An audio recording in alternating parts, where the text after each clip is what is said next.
Bonjour, mon nom est Josée Lafontaine. Mon but est de réhabiliter les chevaux et d'aider les propriétaires à devenir de meilleurs professeurs pour ces derniers. Au cours de mes nombreuses années d'enseignement, j'ai remarqué que les gens avaient de la difficulté avec leurs chevaux, tout simplement parce qu'ils maîtrisaient mal les concepts de l'apprentissage.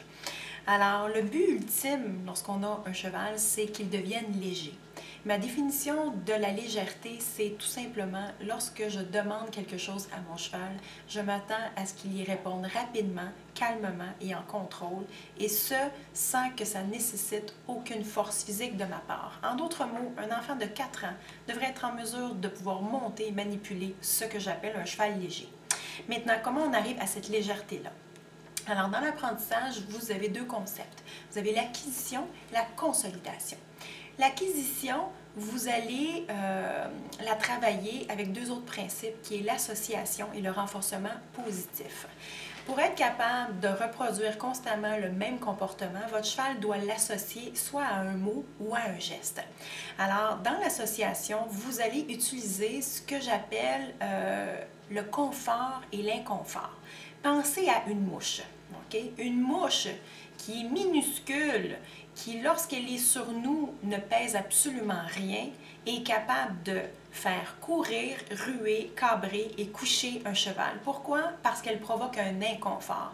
Et cet inconfort-là, votre cheval va essayer plein de comportements, courir, ruer, se coucher, se rouler, afin de se débarrasser de cet inconfort-là et de retrouver son confort. Si par exemple avec la mouche, se coucher et se rouler fonctionne, vous pouvez être certain que la prochaine fois que votre cheval va avoir une mouche, c'est la première chose qu'il va faire, se coucher et se rouler, puisque la première fois, ça a bien fonctionné. Okay? Donc là, il y a eu une association. Donc, vous devez faire la même chose. Par exemple, vous voulez apprendre à votre cheval que lorsque vous mettez votre main sur son nez, vous désirez que ce signal-là signifie qu'il doit reculer.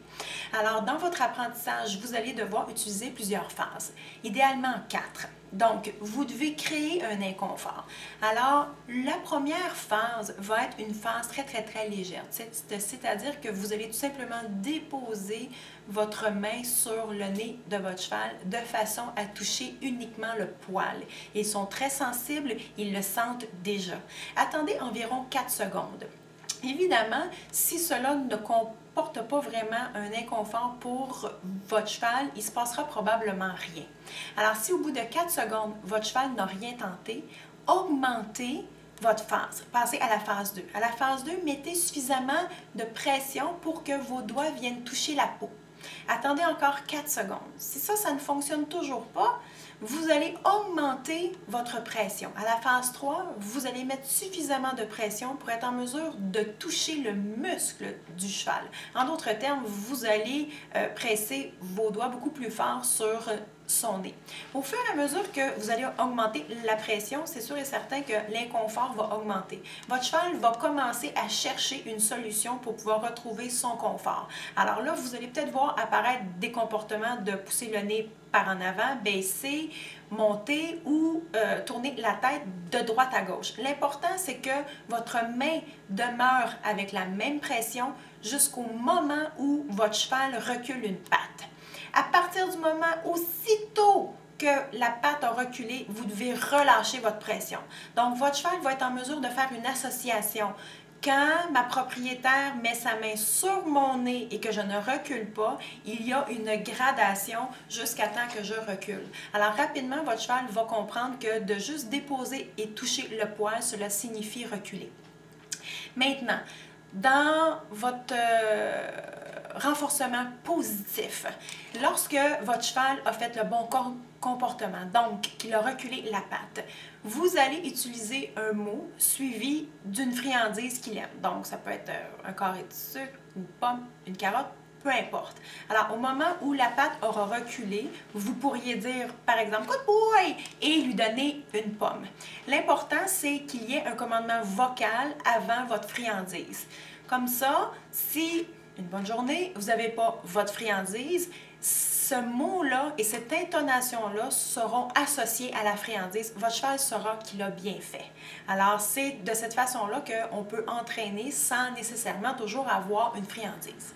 Ça, c'est dans la période d'acquisition. L'acquisition, ça se fait relativement vite, je vous dirais quelques jours et des fois même juste quelques minutes et c'est déjà fait. OK? Alors, tout dépendamment si vous êtes rapide à relâcher votre pression au bon moment. La deuxième étape de l'apprentissage, c'est la consolidation. Ça veut dire quoi? Ça veut dire que votre cheval doit apprendre que peu importe le moment ou l'endroit où vous êtes tous les deux ensemble, lorsque vous faites votre demande, par exemple, encore que vous mettez votre main sur son nez, ça veut dire reculer. Et les chevaux, avec le temps, dans leur art, de la façon que ça fonctionne, c'est hiérarchique. Hein? Vous avez un dominant, puis un dominé. Donc, vous devez apprendre à devenir un excellent leader pour avoir la position de dominant. Souvenez-vous, un cheval n'écoutera jamais une personne ou un autre cheval qu'il considère comme son inférieur. Donc, c'est cette portion-là souvent que les gens ont de la difficulté et c'est souvent je vous dirais, dû au fait qu'on culpabilise. Hein? On a peur que notre cheval ne nous aime pas. Dites-vous que l'amour chez les chevaux, c'est pas comme chez les humains, ils ne le vivent pas de la même façon. Vos chevaux désirent que vous soyez juste et constant. Alors, si vous êtes constant dans vos demandes et dans la façon que vous le demandez, la consolidation va se faire. Maintenant, dans l'acquisition, je vous ai parlé de faire au moins 4 phases. Hein? Bon, on touchait le poil, après ça la peau, après ça le muscle et finalement, on mettait suffisamment de pression pour pouvoir même aller toucher l'os, vraiment pour pouvoir créer un inconfort. Les chevaux apprennent rapidement ces 4 étapes-là. Alors, quand vous êtes dans la consolidation, les chevaux, à votre première étape, lorsque vous touchez le poil, c'est pas qu'ils ne savent pas quoi faire, c'est qu'ils veulent voir jusqu'où vous allez vous rendre. Est-ce que vous êtes game de vous rendre jusqu'à votre 4e phase? Alors, dans la consolidation, vous allez faire une longue phase 1 et vous allez sauter l'étape 2 et 3 pour aller directement à votre étape 4. Donc là, votre cheval va vous voir vraiment comme sérieusement, va dire « Oh, si à la première étape qui est la légèreté, je ne fais rien, on va aller à un inconfort beaucoup plus dérangeant rapidement. » Donc, c'est de cette façon-là que vous allez consolider. Alors, j'espère que cette vidéo-là vous aura aidé. Dans les prochaines capsules, je vais évidemment vous énumérer quelles sont les phases pour pouvoir atteindre le comportement ou le mouvement que vous désirez. Et cela sera très important de vraiment les suivre à la lettre pour avoir du succès. Alors maintenant, vous avez l'un des secrets du succès avec les chevaux. Bonne journée!